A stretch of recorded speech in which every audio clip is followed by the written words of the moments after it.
A corrida para o fundo só faz sentido se você não gera valor nenhum. Esse é o Visão Libertária, sua fonte de informações descentralizadas e distribuídas. A expressão Race to the Bottom, ou corrida para o fundo, se tornou bastante comum no meio da discussão sobre o imposto mínimo corporativo mundial. Janet Yellen, a secretária do Tesouro do governo americano, lançou a proposta de taxa corporativa mínima de 15% mundial. A ideia, segundo ela, é frear a corrida para o fundo, porque países acabam reduzindo seus impostos para atrair grandes empresas, e daí outros países reduzem ainda mais os seus impostos para ganhar empresas daqueles países que diminuíram primeiro. No final ficam todos os países numa corrida para o fundo que só prejudica toda a sociedade. Daí a importância, segundo ela, de haver uma taxa corporativa mínima global para evitar a corrida para o fundo. No final, a sociedade como um todo ficaria prejudicada porque o Estado não consegue arrecadar dinheiro. Essa lógica, porém, tem uma falha. Em tese, podem existir estados mais eficientes que outros. Portanto, mesmo imaginando que os impostos são o preço que se paga para viver em sociedade, vocês sabem, nós ANCAPs não acreditamos nisso, mas vamos supor por um momento que seja verdade. Mesmo nessa situação, a competição de impostos é algo desejável, porque assim os estados têm incentivos para serem mais eficientes, desperdiçarem menos o dinheiro dos contribuintes, fornecendo o máximo de serviço para a sociedade com o menor valor cobrado. Veja, o mundo todo está em competição, tanto governos quanto empresas. A globalização é uma realidade, você pode comprar coisas da China, da Tailândia, do Canadá, dos Estados Unidos a hora que você quiser. Da mesma forma, você pode escolher morar em outros países para ter menos impostos. Pessoas e empresas já escolhem os melhores países para se estabelecer e tipicamente buscam aqueles países com menos impostos. Para o país, pode ser sim interessante reduzir os impostos, aumentando a sua própria eficiência, porque isso atrai empresas, e com mais empresas, mesmo que cada uma delas pague menos imposto, o país acaba auferindo mais dinheiro de impostos. Isso incentiva governos a serem cada vez mais eficientes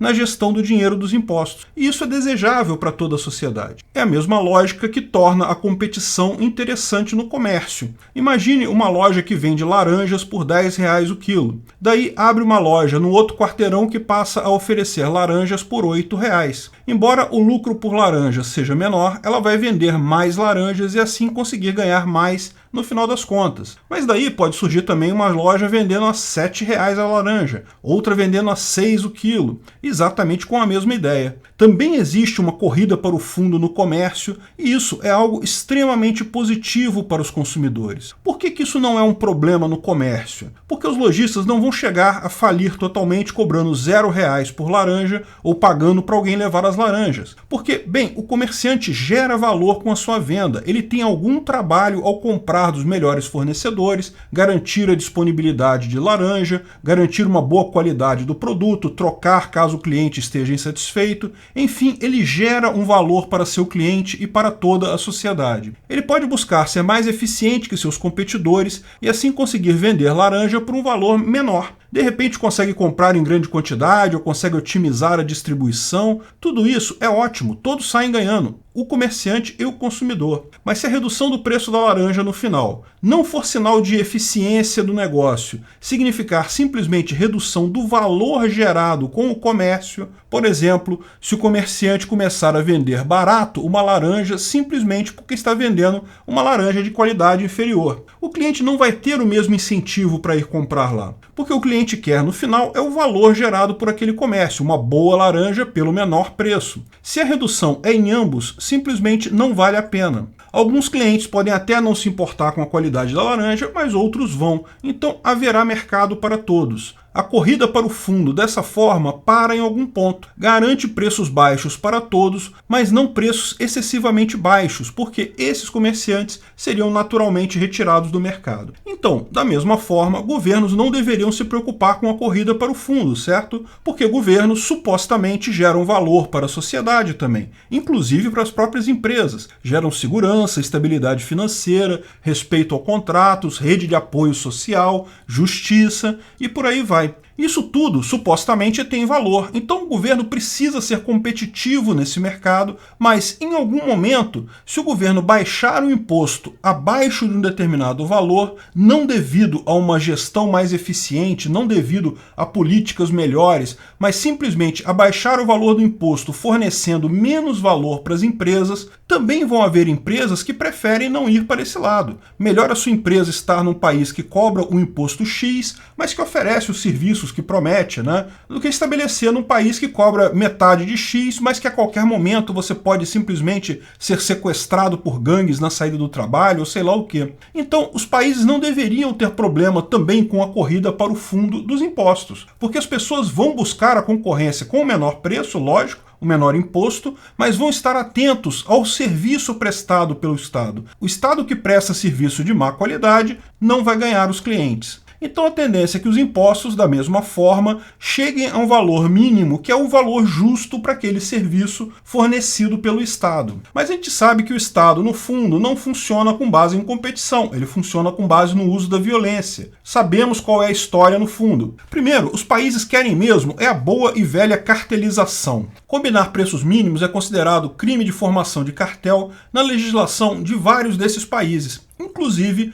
na legislação do país da senhora Janet Yellen. Se os comerciantes de lá resolvessem fazer o que o governo faz, estariam rapidamente na cadeia. Porém, o governo não funciona assim. Rapidamente resolveram fazer o tal cartel mundial e ainda ameaçam uso de violência contra países que não aceitam o tal imposto mínimo corporativo global. E segundo, é que nas vezes que deixou-se a corrida para o fundo de impostos seguir, percebeu-se que não há nenhum ponto de equilíbrio. O imposto rapidamente chega a zero. Vários países do mundo têm impostos corporativos zero. Aqui no Brasil, em determinado momento, houve uma corrida para o fundo no valor do ISS. As cidades diminuíam o valor do ISS para atrair empresas, primeiro de 5% para 2%, depois algumas adotaram 1%, outras 0,5%, 0,25%, muitas já estavam em 0,05%, quando o Congresso aprovou uma lei proibindo ISS abaixo de 2%. Se não fizessem isso, rapidamente chegaria a zero o ISS, porque ao contrário do comerciante de laranja, que não consegue vender uma boa laranja por menos do que um valor X, a corrida para o fundo dos impostos, ela consegue chegar facilmente a zero. Sabe por quê? Porque o fato é que o governo não gera nenhum valor para a sociedade. Todo imposto é meramente roubo e o Estado não retorna absolutamente nada para a sociedade. Portanto, ao contrário do vendedor de laranja, o preço do Estado em um sistema de livre competição é zero, porque é zero o benefício que gera o Estado. Eu acho particularmente que esse imposto mínimo corporativo mundial tem poucas chances de passar, porque se muitos países do mundo aceitarem tal imposto, passa a haver uma enorme vantagem comparativa para os outros que não aceitaram. Rússia e China já falaram que não vão aceitar. Pior, até a Irlanda, na Europa, falou que não vai aceitar também. E com isso, a União Europeia não poderia aceitar. De fato, todos os países que já aceitaram esse imposto neste momento são aqueles que já tinham imposto acima desse valor de qualquer forma.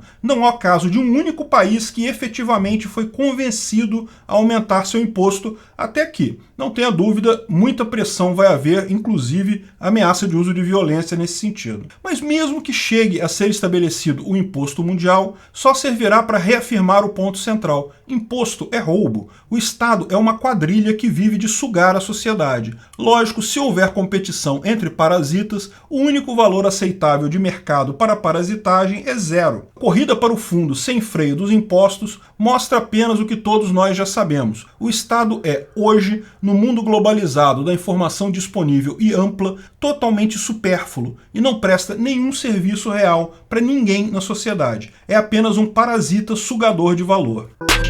Obrigado pela audiência.